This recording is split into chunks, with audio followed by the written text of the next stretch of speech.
Você recebeu uma notificação da Receita Federal ou da Procuradoria-Geral da Fazenda Nacional, entrou em malha, e de repente a certidão negativa não sai. Aí vem a pressão, banco pedindo certidão para liberar crédito, cliente grande exigindo regularidade, licitação, contrato novo, ou até uma diligência em MIA. E a pergunta parece como se fosse a única saída: doutor, se eu parcelar, eu me livro disso. Eu sou Lucas Lisboa, do canal LLR Advocacia, e hoje eu vou te explicar, de forma direta, o que o parcelamento tributário realmente faz, o que ele não faz, e onde o empresário costuma errar quando clica em aderir no impulso. A ideia aqui é te dar um mapa mental, quando parcelar é estratégia, e quando parcelar vira armadilha. Vamos para o cenário mais comum. A empresa tem débitos federais vinculados a declarações e obrigações como declaração de débitos e créditos tributários federais, escrituração fiscal digital de contribuições, E-Social e declaração de débitos e créditos tributários federais web. Em paralelo, pode ter passivo estadual ou municipal, como ICMS ou ISS. A consequência prática é bem concreta: indeferimento de certidão, inscrição em dívida ativa, protesto, e o risco de execução fiscal. E, na execução fiscal, o medo é sempre o mesmo: bloqueio de conta via sistemas de constrição, penhora, e a sensação de que o caixa pode travar de um dia para o outro. Nessa hora, é muito comum a decisão de parcelar ser tomada sob ameaça. Às vezes, a empresa está diante de uma exclusão do Simples Nacional. Em outros casos, já tem protesto ou cobrança ativa, e a promessa do parcelamento parece simples: parcelou, resolve. Só que o erro mais caro, na prática, é aderir sem conferir 4 pontos: se o débito está correto, se existe tese jurídica forte, se aquela modalidade exige desistência de defesa ou renúncia, e se existe um caminho mais vantajoso, como transação tributária ou uma negociação individual. Então eu vou responder, ao longo do vídeo, 5 perguntas que resolvem 80% das dúvidas empresariais sobre o tema. Parcelamento é confissão? Confissão impede discutir? Dá para revisar valores? Dá para rescindir sem piorar a situação? E dá para migrar para um programa melhor depois? Começando pela base legal, em português claro. O ponto mais importante do parcelamento está no artigo 151, inciso 6, do Código Tributário Nacional. Ali a lei diz, em essência, que o parcelamento suspende a exigibilidade do crédito tributário. Tradução empresarial: enquanto você estiver adimplente com o parcelamento, o fisco não pode te exigir aquele crédito de forma coercitiva como se estivesse vencido e lhe cobrando à força. Na prática, isso ajuda a viabilizar certidão positiva com efeitos de negativo em muitas situações, e tende a reduzir o risco de atos imediatos de cobrança. Mas atenção, a dinâmica exata pode variar conforme o estágio da cobrança, se já existe execução fiscal, se há penhora, se existe garantia, e quais atos o juiz já determinou. Parcelamento é ferramenta, não é capa de invisibilidade. Segundo fundamento que pouca gente percebe, parcelamento não é quitação. O Código Tributário Nacional, no artigo 156, lista as hipóteses de extinção do crédito tributário, e o parcelamento, por si só, não extingue. O crédito só se extingue com o pagamento, ou com outra hipótese legal aplicável. Então, do ponto de vista de gestão, parcelamento é administração de passivo. Você organiza o pagamento e ganha fôlego, mas a dívida ainda existe até a última parcela. Terceiro ponto: prazos e efeitos no tempo. Em matéria tributária, decadência e prescrição são temas centrais. O Código Tributário Nacional trata de decadência no artigo 173 e trata de prescrição no artigo 174. Por que isso importa no parcelamento? Porque, dependendo do histórico do débito, do momento em que ele foi constituído, inscrito, cobrado e parcelado, a estratégia muda. Há casos em que a empresa parcela um débito que já tinha discussões relevantes sobre prazos, e depois perde poder de negociação ou de defesa por não ter mapeado o cenário antes. Quarto ponto: quando a cobrança já virou execução fiscal. A lógica aqui vem da Lei de Execuções Fiscais, a Lei nº 6.830, de 1980. Em execução fiscal, existem marcos processuais, citação, possibilidade de garantia, penhora, e formas de defesa como embargos e exceção de pré-executividade. O parcelamento pode ser usado como instrumento para suspender a exigibilidade e reduzir pressão, mas ele não substitui, automaticamente, uma estratégia de defesa bem desenhada. Agora vamos ao ponto que mais gera confusão: parcelamento é confissão? Na prática, na maioria dos programas federais, sim. Muitos parcelamentos, principalmente transações, prevêem que a adesão implica confissão irretratável e irrevogável dos débitos incluídos e aceitação das condições do programa. Isso costuma aparecer no termo de adesão, em portarias, editais e regras específicas da Receita Federal do Brasil e da Procuradoria-Geral da Fazenda Nacional.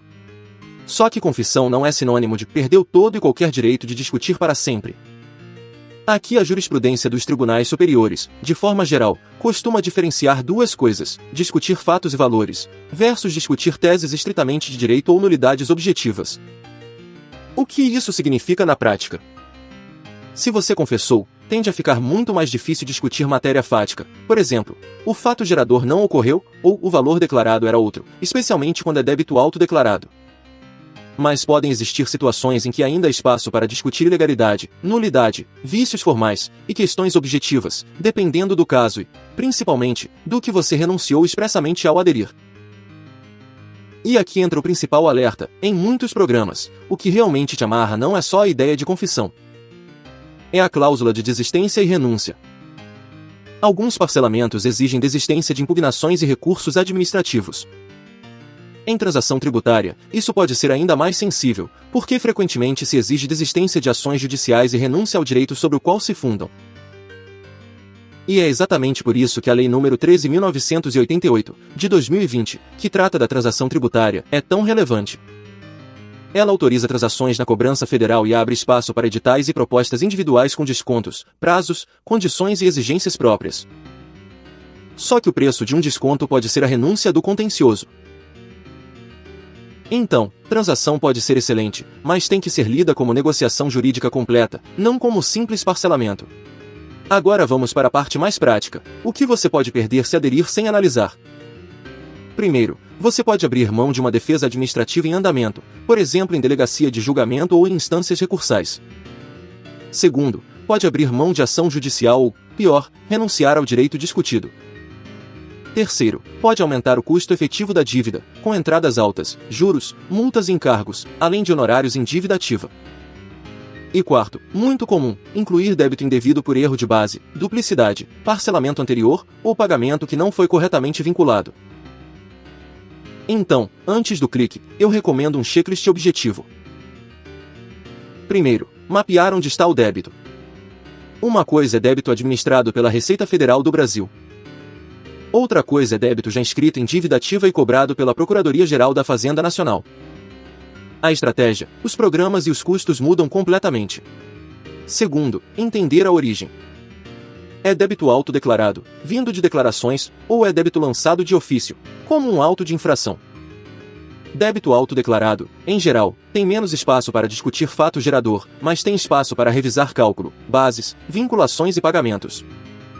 Auto de infração pode ter outro tipo de contencioso e outro tipo de tese. Terceiro, checar duplicidades e vinculações. Aqui entra o básico bem feito: pagamentos, guias, compensações via pedido eletrônico de restituição, ressarcimento ou reembolso e declaração de compensação, débitos já incluídos em parcelamentos anteriores, e pendências de consolidação. Muita empresa parcela porque apareceu no sistema, quando, na verdade, o sistema está refletindo uma falha de vinculação. Quarto, mapear o contencioso existente. Existe impugnação administrativa? Recurso? Existe execução fiscal? Já foi apresentada exceção de pré-executividade? Existe mandado de segurança? E, principalmente, a modalidade de parcelamento ou transação exige desistência. Exige renúncia? Em que termos? Porque a defesa não se preserva por intenção. Ela se preserva por desenho de caminho. Quinto, definir o objetivo empresarial. Você precisa de certidão rapidamente? Você quer evitar penhora? Você quer previsibilidade de caixa? Ou você quer redução de encargos por uma transação? O melhor instrumento muda conforme o objetivo. Agora, como parcelar sem se prender, dentro do que é possível? Se existe uma tese jurídica forte e ainda não amadurecida, pode fazer sentido avaliar alternativas, em alguns casos, garantir e discutir, em vez de entrar em uma modalidade que obrigue renúncia total.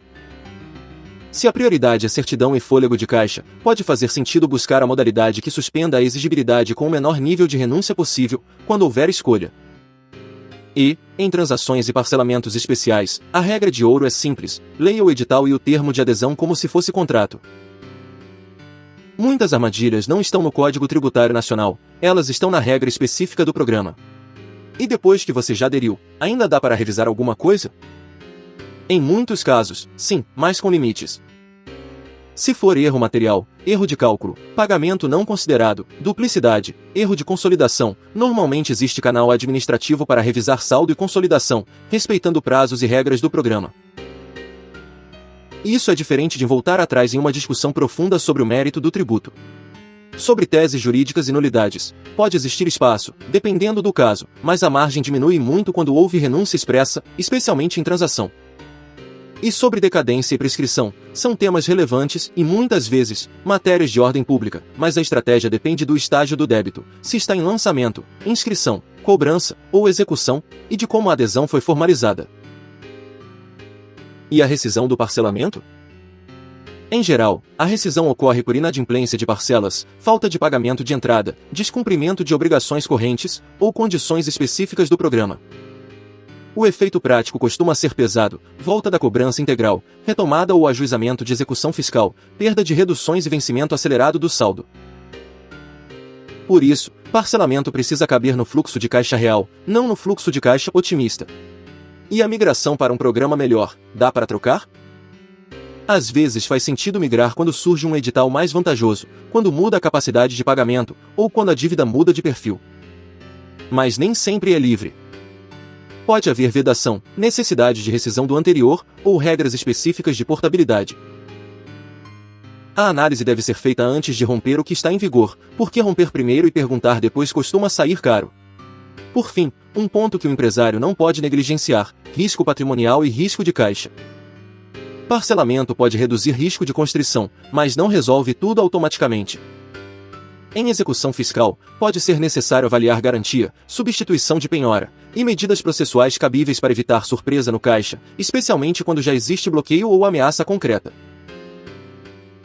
A mensagem central é esta: parcelar pode ser excelente, desde que seja um ato planejado, não um clique por medo.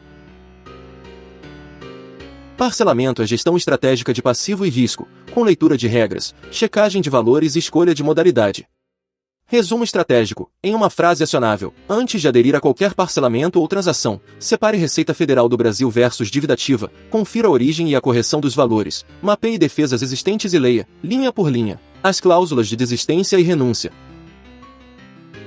Aviso legal essencial: este vídeo é informativo e não substitui uma análise jurídica individualizada, porque o melhor caminho depende do tipo de tributo, do ente federativo, do estágio da cobrança e das regras específicas do programa escolhido.